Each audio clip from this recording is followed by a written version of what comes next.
Hello student, आपका हमारे इस क्लास 11th की केमिस्ट्री क्लास में बहुत बहुत स्वागत है। उम्मीद करते हैं बच्चों आप लोग बहुत अच्छे होंगे। चलिए बच्चों, कॉपी पेन ले लीजिए और आज की क्लास स्टार्ट करते हैं। आज की क्लास में हम जो देखने वाले हैं, हमारा आज का जो टॉपिक है पाउली अपवर्जन का नियम, यानी पाउली एक्सक्लूसिव प्रिंसिपल।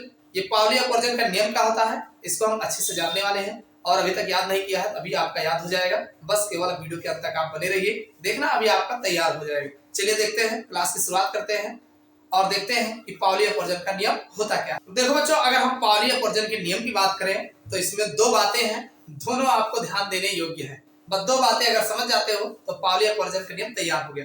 क्या है पाउली अपवर्जन का नियम? पहली बात इन्होंने ये कहा है, इस नियम के अनुसार, किस नियम के अनुसार? पाउली अपवर्जन के नियम का नियमानुसार। समझ में आया कि इस नियम के अनुसार किसी परमाणु में सम इलेक्ट्रॉन, यानी कोई भी परमाणु अगर है तो उसमें जो सम इलेक्ट्रॉन जो आपको समान दिखता है वो पूर्णतः सर्वांग नहीं होते, यानी पूरी तरीके से एक जैसे ही नहीं होते। बस यही बात ये कहा गया है। सबसे पहली बात यही कहा गया है कि किसी भी परमाणु में, कोई भी परमाणु ले लीजिए, तो उस परमाणु में जो सम इलेक्ट्रॉन जो आपको दिख रहा होगा कि ये एक ही है, इसमें सम इलेक्ट्रॉन है यानी बराबर इलेक्ट्रॉन है, तो पूरी तरीके से सर्वांग नहीं होते, मतलब एक जैसे वो नहीं होते, यानी पूरी तरीके से नहीं होते। होते तो है, दिखता तो है, लेकिन वो एक जैसे नहीं होते। वही यही बात पहली बात कहा गया, किसी परमाणु में सम इलेक्ट्रॉन जो आपको सम दिखता है वो पूर्णतः सर्वांग नहीं होते, यानी पूरी तरीके से एक जैसे नहीं होते। ये बात बताया गया पहली बात में। और दूसरी बात, यानी जो आप देख रहे हो उस पर बताया गया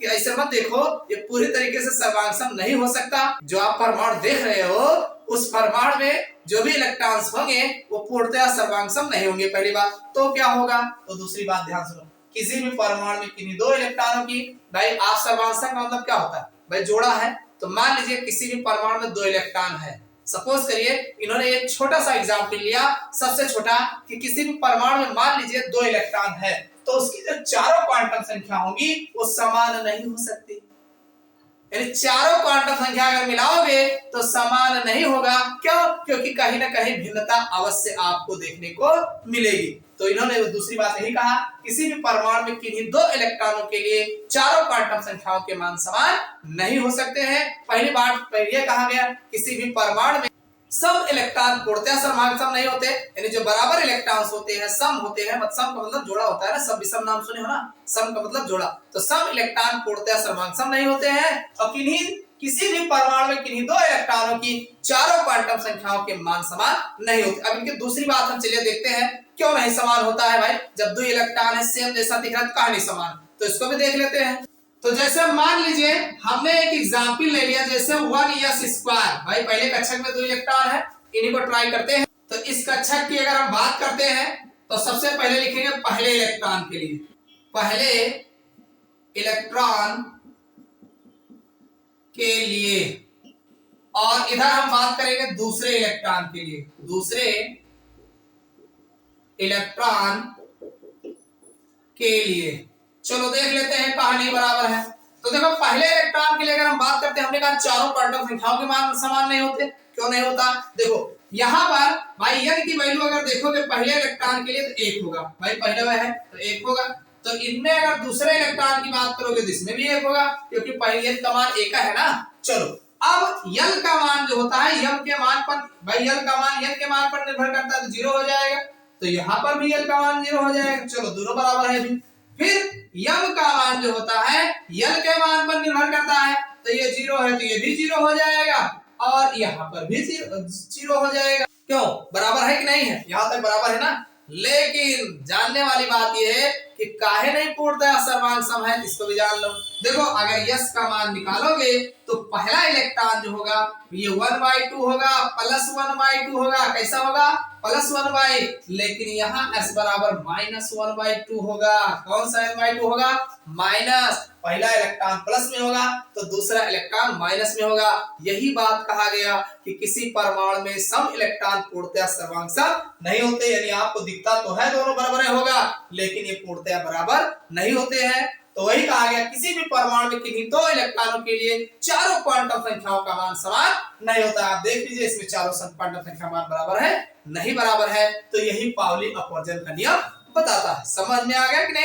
अब ये जो पाउली अपवर्जन का नियम है, इस नियम की सहायता से किसी परमाणु में भाई अधिकतम कितने इलेक्ट्रॉन हो सकते हैं, यानी किसी परमाणु में अधिकतम इलेक्ट्रॉनों की संख्या का पता चलता है और तथा इनके चारों क्वांटम संख्याओं का मान भी पता चल जाता है। भाई ये पता चल गया कि किस परमाणु में कितना अधिकतम इलेक्ट्रॉन उपस्थित है, ये पता चल रहा है, और चारों क्वांटम संख्याओं के मान जो है पाउली अपवर्जन के नियम की सहायता से पता चलता है। समझ में आ गया ना? तो पाउली अपवर्जन का नियम क्या, अब तो नहीं भूलोगे ना?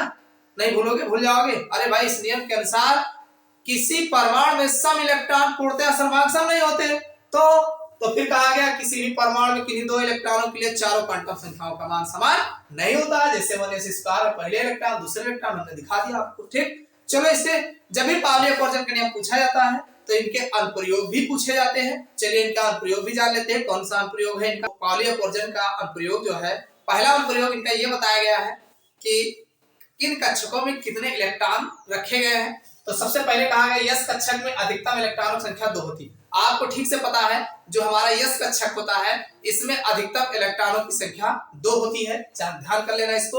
और पी कक्षक में अधिकतम इलेक्ट्रॉनों की संख्या 6 होती है।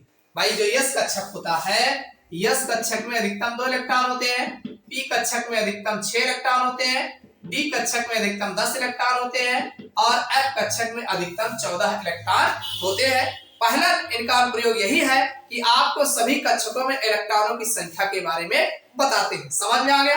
और दूसरा जो इनका अनुप्रयोग है कि किसी कोष में उपकोषों की संख्या n होती है। अगर आप जानते हैं कोई भी कोष है तो उसमें कितने उपकोष लगे गए हैं, ये n के हिसाब से आप पता कर सकते हैं। जितना n होगा वही आपका उपकोषों की संख्या होगी। भाई जितना n होगा वही उपकोष होगा।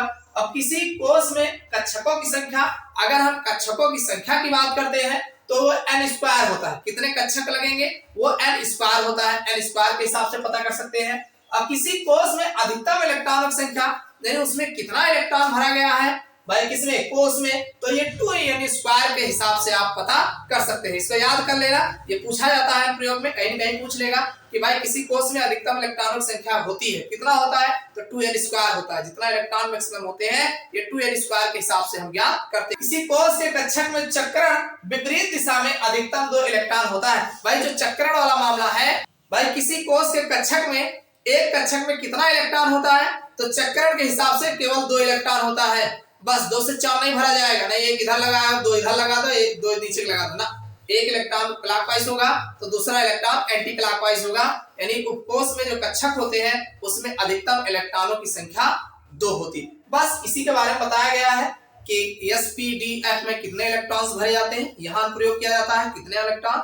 और फिर अगला जो है भाई उपकोषों की संख्या जो है हम n के हिसाब से निकाल सकते हैं, जितना n होगा। और कक्षकों की संख्या जो होता है n स्क्वायर होता है। और कक्षकों में इलेक्ट्रॉनों की संख्या जो होती है वो 2n स्क्वायर होती है। और किसी उपकोष के कक्षक में अधिकतम इलेक्ट्रॉन केवल 2 ही रखे जाते हैं। तो उम्मीद करता हूँ पाउली अपवर्जन के नियम समझ में आ गया होगा और इनके क्या प्रयोग है ये भी आपको याद हो गए होंगे। ये वीडियो आपको कैसा लगा कमेंट करके जरूर बताइएगा। वीडियो ना लाइक किया हो तो लाइक कर दीजिएगा, अपने यार दोस्तों के साथ शेयर करिएगा, चैनल पर नए हो सब्सक्राइब कर लेना। फिर मिलते हैं अगले क्लास में किसी नए वीडियोस के साथ।